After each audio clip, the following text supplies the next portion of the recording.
Here we are today taking a look at animated Voyager class Shockwave, or LongArm Prime. Or is he Shockwave? Well, yes, he is both. In the animated show, if you've actually been following it, LongArm, who then becomes LongArm Prime, is in fact a Decepticon in disguise. He has shape-changing abilities, which is actually very well reflected in this figure. This is a Voyager figure, and it's funny because the Voyager figures in animated have been treated, or have gotten a very bad rap. Some figures deserve it, some figures don't. This guy does not deserve a bad rap. In his Autobot mode, this is his Autobot vehicle form, it is a crane tank. Really not that much in the way of articulation, but he can raise and lower the crane, and it moves nearly 360. One thing, this whole part right here pops off. This whole part here pops off. This does become a weapon in the other modes. Unfortunately, the peg right there isn't all that great, and it pops off way too easily. But it's not a big deal, really. Just be careful with it. To change him into his attack Decepticon mode, I'm going to zoom out here real quick, and all you do is take the tread, flatten that, take that tread, flatten that out. So we'll do that on the other side. Take the crane and pull this button back, and the cannon pops out, and then you fold these bits out to make, I guess they're sights or other cannons. And there you've got, here you have a rather formidable 4-treaded tank. I rather like this mode. I find the other mode a little bit more interesting because it's a construction vehicle, it looks weird, it's different, but I also very much like this mode.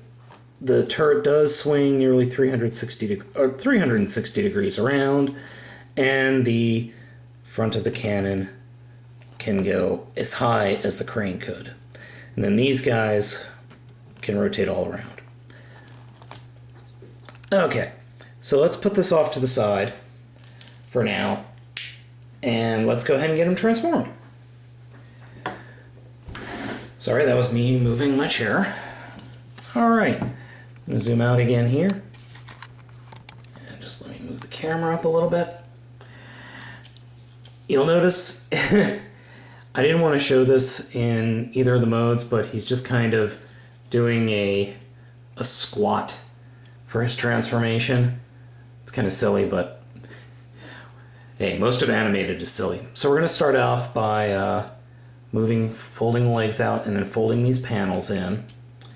And then these are actually connected, so you just kind of pop them apart and fold the legs down. Now the waist on my figure comes unhinged very easily, but there's a reason for it, which I will show you in a little bit. Getting these legs to line up is a little tricky because I'm convinced that the LongArm Prime form is not the form this figure was originally built with. So then we fold the hands out, and they are hands. You can see the actual individual digits in there. Unhook from these pegs right here, which act as stabilizers in the vehicle modes, and then just push those forward to fold them in. Take this whole section and flip it down and connect it in. Do the same thing over here. And then take these shoulders and just kind of ratchet them down. And there we go. LongArm Prime. I don't know. I kind of like this mode. It's okay. It's definitely not this figure's strongest mode, but it looks fine. It's definitely robots in disguise, or Decepticons in disguise in this case. It works.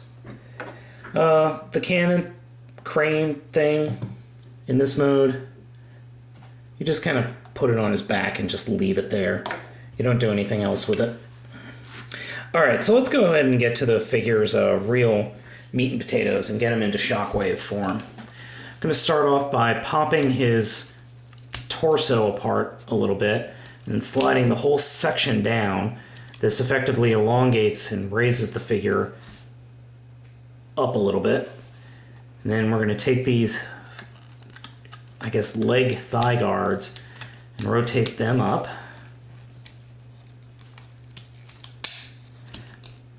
Next thing we're going to do is just rotate the legs around, or the lower legs around, I should say. Next part, just take the shoulders and rotate these bits out. And then take the hands, and pull them down.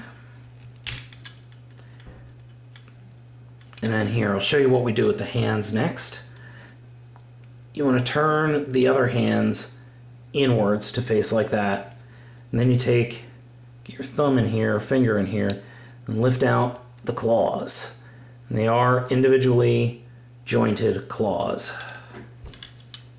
So we'll do the same thing over here.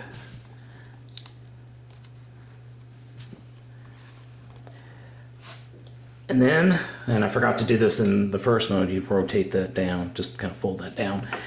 This is rather interesting, so let me actually move the light here so you can see it a little better.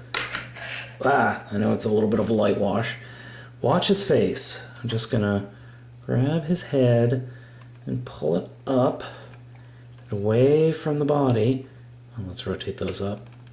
And his head, his Autobot head, disappears rolls back into the head. Last but not least, rotate the faction symbol.